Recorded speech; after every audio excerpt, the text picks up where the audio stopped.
Welcome back to Xylem learning. നിങ്ങളുടെ സ്വന്തം pretty miss ആണ്. എല്ലാവരും അടിപൊളിയായിട്ടിരിക്കുന്നല്ലോ. അപ്പൊ മിസ് എന്ന് വന്നിട്ടുള്ളത് നമ്മുടെ ഫണ്ടമെന്റൽ യൂണിറ്റ് ഓഫ് ലൈഫ് ചാപ്റ്ററിന്റെ ഇമ്പോർട്ടന്റ് ക്വസ്റ്റ്യൻസ് ഡിസ്കസ് ചെയ്യാനാണ്.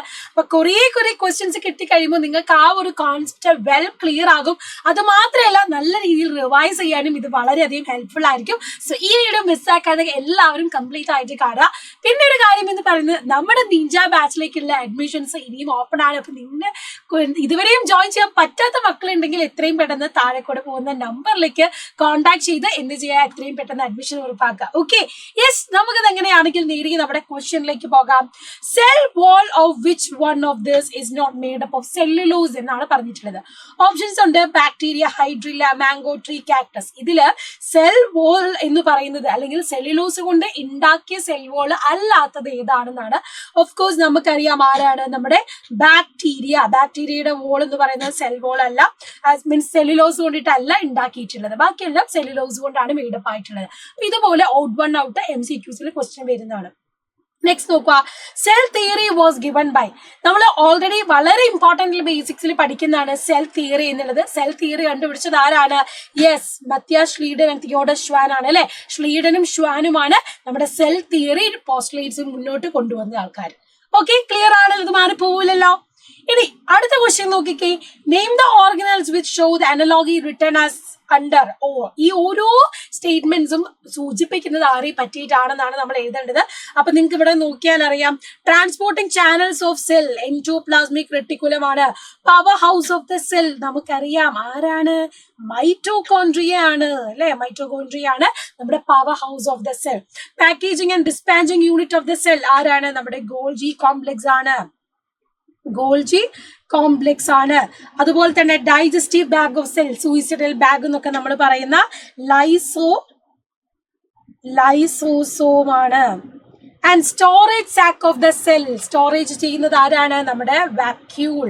കിച്ചൺ ഓഫ് ദ സെൽ എന്ന് പറയുന്നത് ആരാണ്? സെല്ല് കിച്ചൺ എന്ന് പറയുന്നത് നമുക്കറിയാം ഏത് ഓർഗനിലാണ്? ക്ലോറോപ്ലാസ്റ്റ് ആണ്. അവിടെ ഇതെല്ലാം മിസ് ഇപ്പുറത്ത് എഴുതിയിട്ടുണ്ട്, നിങ്ങൾക്ക് നോക്കാം. Control room of the cell എന്ന് പറയുന്നത് നമ്മുടെ ന്യൂക്ലിയസ് ആണ് അല്ലെ. അപ്പൊ ഓരോന്നും endoplasmic reticulum, mitochondria, Golgi apparatus, lysosome, vacuole, chloroplast, nucleus. ഇതെല്ലാം ഏതാണ്? അല്ലെങ്കിൽ ഇതുപോലെ വൺ വേർഡ് ആയിട്ട് നിങ്ങൾ പഠിച്ചു വെക്കണം. ഇപ്പൊ ഈ ഒരു കാര്യം മാത്രം പഠിച്ചിരുന്നാൽ ഒരു ഓൾമോസ്റ്റ് എല്ലാത്തിന്റെയും ഇതുപോലത്തെ മിസ്സിംഗ് വേർഡും ഓഡ് വൺ ഔട്ട് ഒക്കെ ചോദിച്ചാൽ നിങ്ങൾക്ക് എഴുതാൻ പറ്റും. ഓരോന്നിന്റെയും ടാഗ് ലൈൻസുകൾ എന്താണ് ഇതിന്റെ ഫങ്ഷൻസ് എന്ന് ഡയറക്റ്റ് ആയിട്ട് പഠിച്ചു വെക്കാം. And moving to the next question, why are lysosomes known as suicide bags?